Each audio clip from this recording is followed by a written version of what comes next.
Coucou les gars, c'est avec la coiffure du confinement que je vous souhaite la bienvenue sur ma chaîne. Pour ceux qui ne se sont pas encore abonnés, abonnez-vous et n'hésitez pas à liker la vidéo, à partager avec vos amis. Aujourd'hui, je vais parler des aides au logement. La dernière fois, j'ai un peu abordé la CAF. Je vais entrer un peu plus en profondeur. Je vais aussi parler de Visal, Visal, le garant pour les logements. Et puis, je vais aussi parler de la sécurité sociale étudiante, qui fait partie des premières démarches à faire lorsqu'on arrive en France. J'ai oublié de le préciser la dernière fois dans ma vidéo. Donc, restez jusqu'à la fin de la vidéo, on se reprend après le générique.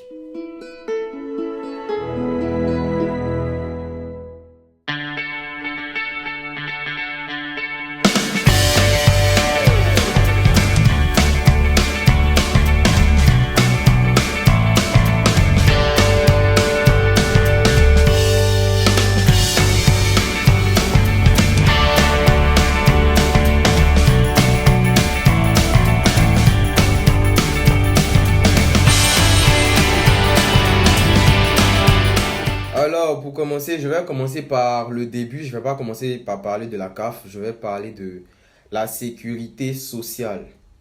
En fait, ce que vous devez savoir, la sécurité sociale, c'est, si je peux le dire ainsi, c'est un numéro qu'on vous attribue qui vous identifie aussi en quelque sorte.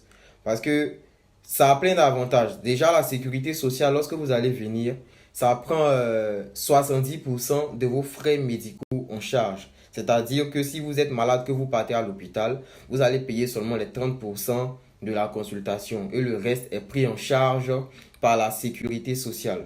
Pour pouvoir bénéficier de la sécurité sociale, lorsque vous arrivez, vous validez votre visa en ligne, vous partez sur le site étudiant-étranger.amelie.fr pour faire la demande de numéro de sécurité sociale. On va vous accorder une attestation provisoire. On vous accorde une attestation provisoire. Et puis ce qu'il faut savoir aussi, c'est que sans le numéro de sécurité sociale, il n'y a pas moyen de travailler. Sans ça, vous ne travaillez pas. Et le numéro de sécurité sociale, il prend en général 3 mois. Ouais, 3 mois au minimum avant de sortir.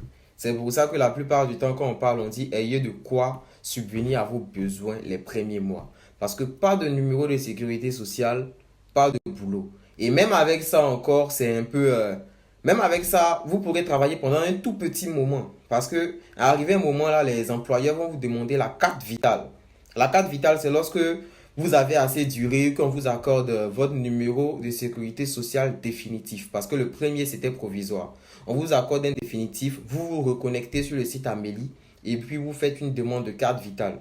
Là, ça vous permet de passer partout en fait. C'est un peu comme les cartes bancaires. La carte vitale, ça se présente un peu comme la carte bancaire avec une sorte de puce électronique. Bon, vous avez déjà vu une carte bancaire, hein, donc pas besoin de vous faire un dessin pour ça. Mais c'est un peu ça, ça ne sort pas vite. Et puis pour moi je suis arrivé par exemple, moi j'ai eu, si je peux dire ainsi, la chance, parce que moi je les ai emmerdés. Voilà, je vous dis, ne soyez pas timide du tout lorsque vous arrivez ici.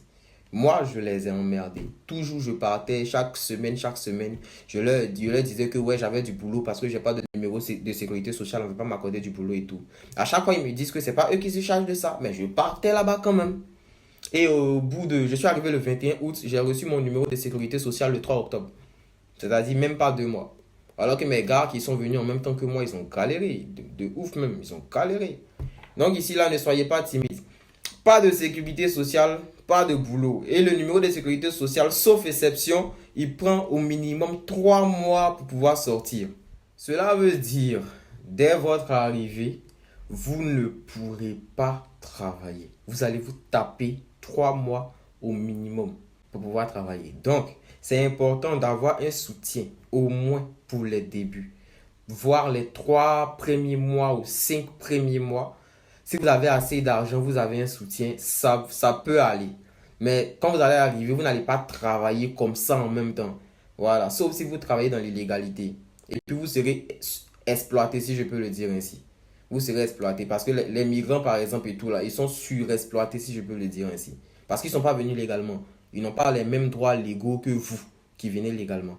Donc, vous arrivez, ayez de quoi subvenir à vos besoins pour vos premiers mois. pas de numéro de sécurité sociale, pas de boulot, parce que tous les travailleurs sont déclarés à la préfecture. Et c'est avec votre numéro de sécurité qu'on vous déclare en fait. Alors, lorsque vous allez avoir votre numéro de sécurité sociale, c'est maintenant qu'il va falloir chercher du boulot. Et croyez-moi, c'est pas facile. C'est pas facile du tout. Alors, je vais aborder le deuxième point. Le deuxième point, c'est Visal pour la garant logement. Le deuxième point, c'est Visal. Certains me parlent de Locapass. Moi, j'ai jamais essayé. Moi, ce que je sais que pratiquement tout le monde utilise ici, c'est Visal. Et il n'y a jamais eu de problème avec Visal. Jamais eu de problème. Donc, si vous avez vos Locapass et tout, si vous le faites, ça vous risque péril. Mais en général, ici, ce que le Crous même accepte le plus, c'est Visal. À chaque fois, quand vous venez, vous dites, ouais, faites Visal, faites Visal, faites Visal. Voilà, c'est Visal que le Crous accepte ici facilement. Et Visal, ça ne passe pas chez les particuliers. En tout cas, la plupart des particuliers n'acceptent pas Visal comme garant. Eux, ils veulent un garant physique, pas un organisme. Voilà, chez les particuliers, là, c'est rare qu'ils acceptent Visal comme garant de logement. C'est très rare. C'est très, très rare. Ils préfèrent un garant physique, que ce soit votre père, votre mère, votre oncle, votre ami, votre soeur, je ne sais pas, ce que vous voulez, mais que ce soit une personne. Là, ils acceptent. Mais pour parler de Visal, je ne sais même pas si en France, ici, il y a déjà un propriétaire qui a accepté Visal comme garant. En tout cas, moi, je n'ai pas encore vu. Ce que je sais, ça passe au Crous. Voilà, ça passe au Crous. Vous partez sur le site visal.fr. Si vous avez votre acceptation, vous pouvez faire la demande de Visal. Il n'y a pas de problème. En général, ça prend 48 heures pour pouvoir sortir. Maintenant, il y a des gens qui sont bizarres, c'est-à-dire des gens comme nous. Parce que moi, quand je faisais ma demande de Visal, quand j'étais encore en Côte d'Ivoire, j'ai fait ma demande de Visal parce que j'ai postulé au Crous aussi. J'ai fait ma demande de Visal. Moi, ça m'a tapé 2 mois pour pouvoir sortir. Pendant que ceux qui ont fait le même jour que moi, c'est sorti le lendemain. Il y a des gens comme ça. Moi, ça m'a pris 2 mois pour pouvoir sortir. Mais heureusement que j'ai pu avoir un logement chez particulier, quoi. Et puis, je suis venu. Et même quand je suis venu ici et puis j'ai eu la chambre au Crous et tout, j'ai présenté le visa que j'avais eu depuis la Côte d'Ivoire. Quand je suis arrivé au Crous, on m'a dit que mon visa il est obsolète. Genre, il est périmé et tout, que je dois refaire un autre visa. Et que je peux rester dans le logement pendant 2 semaines, le temps de me trouver visa. Que visa, ça dure pas. Ils m'ont dit la même chose, quoi, en fait. Et là encore, j'ai refait la demande de visa avec même une autre adresse email. Et le même jour, il y a des amis qui ont fait aussi pour eux, Visal. C'est sorti le lendemain. Et pour moi, ça sortait toujours pas. Comme d'habitude, quoi. Genre, il y a des gens comme ça. Ça sortait toujours pas. Et j'étais arrivé dans ma 2e semaine. Il me restait environ 2 jours pour que je libère le logement si je n'apportais pas Visal. Donc, qu'est-ce que j'ai fait? C'était un mercredi. Je les ai appelés près de 15 fois dans la journée pour leur dire que moi, j'ai mon logement, que je vais perdre le logement. Qui m'accorde? Je les ai tellement appelés que au dernier appel, lorsque j'ai appelé, celui qui a décroché, il a dit oui, allô, monsieur Eddy, nous traitons votre demande. C'est-à-dire qu'ils ont retenu mon nom tellement que j'étais à fond sur eux. C'est pour ça que je dis ici, ne soyez pas timide du tout. Sinon, il y a des opportunités qui vont vous passer sous le nez. Voilà. J'ai appelé le dernier appel, lui-même il a décroché, il me dit oui, allô, monsieur Eddy, nous traitons votre demande. Quand il a raccroché, je reçois un mail.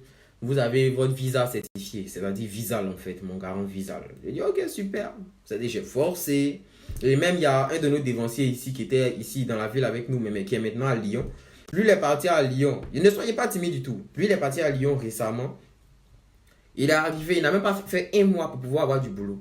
Il allait déposer dans un coin de McDonald's là, son CV et tout. Il a déposé par exemple aujourd'hui, le lendemain, il a appelé. Le directeur du coin lui dit que non, actuellement, il n'y a pas de place et tout. C'est qu'il est resté à l'écoute. Le directeur lui a dit rester à l'écoute. Il a dit ok, il a raccroché. Le lendemain encore, il a appelé. Le gars dit non, il n'y a pas de place. Il a raccroché. 2 jours après, il a appelé encore. Le gars dit mais monsieur, on vous a dit qu'il n'y avait pas de place. Que s'il y a une place, on va vous faire signe. Patientez. Et le dévancier en question, il a dit oui, je sais, mais on ne sait jamais. Il peut y avoir des désistements à tout moment. C'est pour ça que j'appelle à tout moment pour savoir. Donc, le directeur du coin lui a dit, bon, ok, passez me voir en semaine. Dès qu'il a raccroché net, il est arrivé au bureau du directeur.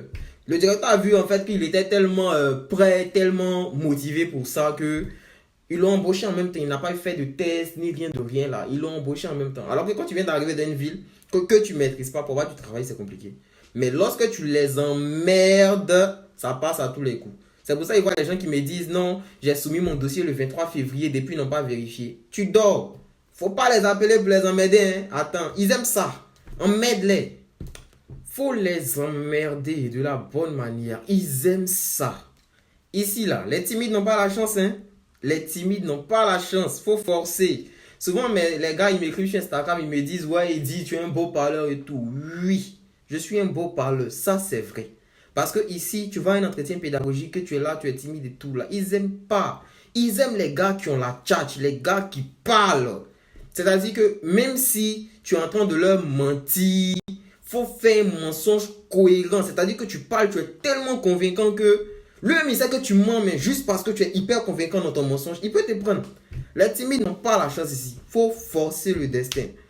Voilà. Je m'arrête là pour ce point. Je vais attaquer maintenant le volet CAF. Je ne vais pas trop m'attarder dessus parce que j'en ai déjà parlé. Mais avant de parler du volet CAF, la dernière vidéo, j'ai dit que non, moi je suis ici, je ne travaille pas et tout. Et puis il y a des gars qui m'ont demandé, donc c'est possible de rester en France et puis survivre sans travailler. Les gars, ne vous blaguez pas haut. Chacun ici, là, il sait sur quoi il compte. Si vous savez que vous venez, il n'y a pas quelqu'un qui va vous envoyer l'argent pour vivre là. Travaillez. Voilà, travaillez, ne cherchez même pas non. Moi, personnellement, quand il y a école, je ne travaille pas. Déjà, même ma fille me prend assez de temps. Quand il y a école, je ne travaille pas. Et quand dit école, je fais école. Quand dit vacances, je cherche travail. Voilà. Si vous venez d'arriver, que vous avez trop besoin d'argent, travaillez. Mais genre, pour votre deuxième année, pour mieux vous concentrer dans les études, ne le faites pas. En vacances, vous avez près de 4 mois. Et vous, si vous travaillez 35 heures par semaine, en un mois, ça vous fait 1400 euros. Fois 4, puisque vous avez 4 mois de vacances, vous êtes pratiquement à 5000 euros. Vous pouvez tenir un an avec. Vous avez bien travaillé les vacances, vous avez pu garder au moins 4000 ou bien 4500 euros. L'année là, si école c'est chaud, vous n'êtes pas obligé de travailler. Vous restez chez vous, vos 4500 euros là. Vous n'avez pas grande dépense à faire puisque vous aurez déjà la CAF et tout. Voilà, vos 4500 euros, vous gérez ça de la bonne manière. Si vous savez que vous êtes enfant de pauvres, ne venez pas suivre les gens. Vous gérez votre argent. Si vous savez que c'est mou, ne dormez pas haut. Cherchez travail. Ici, là, chacun sait sur quoi il compte. Il y a des gens, ils sont ici, leur papa leur envoie 1000 euros par mois. On est ici, on n'est pas mélangé. On dit, c'est la récréation qui nous mélange, nous tous dans la cour de l'école. Mais quand on sonne là, chacun connaît sa classe. Donc attention, travaillez, hein. Si vous savez que vous n'avez personne, vous comptez sur vous-même, ne venez pas dormir. Travaillez, forcez les choses. Soyez un emmerdeur et puis un beau parleur. C'est ce qui prend Guéou ici. Voilà.